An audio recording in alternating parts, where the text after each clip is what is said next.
तो बच्चों वो उसे सहन नहीं कर पाते। अब हम देखेंगे आगे। राम भागते आश्रम पहुँचते जैसा कि हमने देखा, और इस दुख को वो बर्दाश्त नहीं कर पा रहे थे। विरह में वे गोदावरी नदी के पास गए। उससे पूछा, तुमने सीता को कहीं देखा है? नदी ने कोई उत्तर नहीं दिया। वे पंचवटी के एक एक वृक्ष के पास गए। सबसे पूछा, कोई सीता का पता बता दे। हाथी के पास गए। शेर से पूछा। फूलों के पास रुके। चट्टानों, पत्थरों से प्रश्न किया। शोक संतप्त राम भूल गए कि चट्टानें नहीं बोलती, पेड़ पौधे बात नहीं करते, उनकी भाषा मौन है, उनके उत्तर भी मौन ही हैं। राम की मानसिक स्थिति विचित्र जैसी थी। एक बार उन्हें लगा कि सीता वहीं है, कुटी के पास, अभी भागकर पेड़ के पीछे छिप गई हैं, उन्हें खिंचाने के लिए। मेरे साथ परिहास मत करो सीते। राम उस पेड़ की ओर दौड़ पड़े। वहाँ कोई नहीं था। वे निराश होकर पेड़ के नीचे बैठ गए। अर्थात बच्चों, अब यहाँ पर विरह यानी कि किसी से जब आदमी अलग हो जाता है तो उसकी याद में, उसकी चिंता में सीता, यानी इस वक्त हमने राम को देखा है कि राम कैसे उनकी विरह में, उनके जब अलग हो गए हमसे, तो उस विरह में वो परेशान हो गए हैं। और वे गोदावरी नदी से जाके कह रहे हैं और उनसे पूछते हैं कि क्या तुमने मेरी सीता को देखा है? तो नदी कोई उत्तर नहीं देता। फिर वे पंचवटी के हर एक वृक्ष के पास जाते हैं, हर एक वृक्ष के पास पूछते हैं कि कोई तो सीता का पता बता दे। वो हाथी के पास जाते हैं, शेर के पास जाते हैं, फूलों के पास रुके, चट्टानों से भी प्रश्न किए हैं राम ने। शोक से संतप्त यानी शोक से डूबे हुए, संतप्त अर्थात डूबे हुए रहना। तो बच्चों, यहाँ पे शोक से संतप्त राम ये भूल चुके थे कि चट्टानें बोला नहीं करती, पेड़ पौधे बात नहीं करते, उनकी भाषा मौन है, उनके उत्तर भी मौन ही रहेंगे।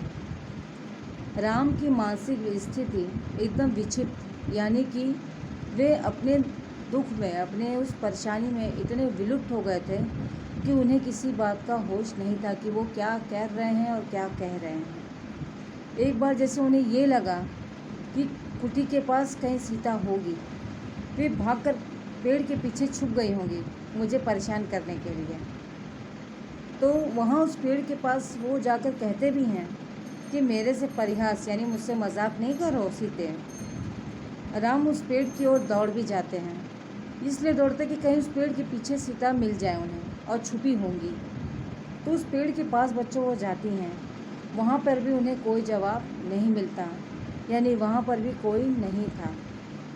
वे निराश होकर पेड़ के नीचे बैठ जाते हैं। जैसे आदमी एकदम हताश नहीं हो जाता है, निराश हो जाता है, अब उसमें कोई ताकत नहीं, कोई बल नहीं, एकदम हर एक चीज़ वो हार चुका हो जीवन से।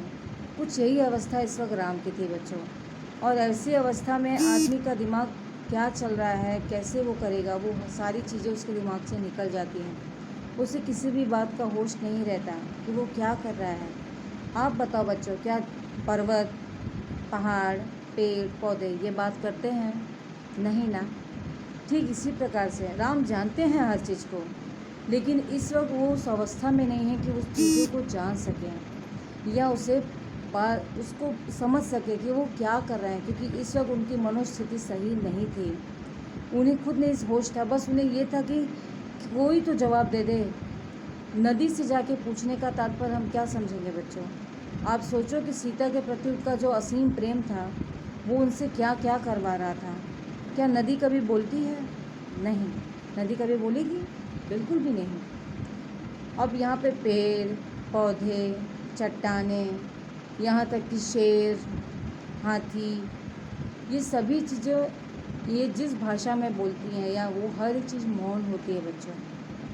अब शेर की भाषा समझ पाना आसान है, हाथी की भाषा कोई जान पाएगा।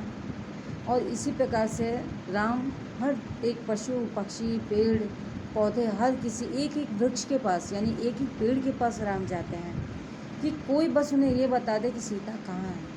वो हर किसी से इतने विक्षिप्त थे वो उनकी अवस्था इतनी दयनीय थी कि वो आप और हम देख भी नहीं सकते बच्चों। इस प्रकार से उनकी अवस्था चल रही थी। अब वे निराश होकर एक पेड़ के नीचे बैठ जाते हैं, हताश होकर कि अब मैं क्या करूँगा, मैं कैसे सीता को लाऊंगा।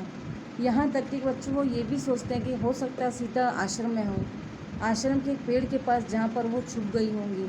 मुझे वो मजाक बहुत करती, मजाक करने के नाते छुप गई होंगी और मुझे परेशान कर रही होंगी। जबकि बच्चों ऐसा नहीं था। सीता वहाँ पर भी जब वो दौड़ के जाते हैं तब भी सीता उन्हें नहीं मिलती हैं। और उसी पेड़ के नीचे इस वक्त राम एकदम शीतलता थे, यानी कि सब कुछ हार चुका हो जो व्यक्ति, उस अवस्था में वो वहाँ बैठ गए थे, जैसे अब उनके में शक्ति ही ना रह गई हो। इस अवस्था में राम थे बच्चों। तो अब हम आगे देखते हैं।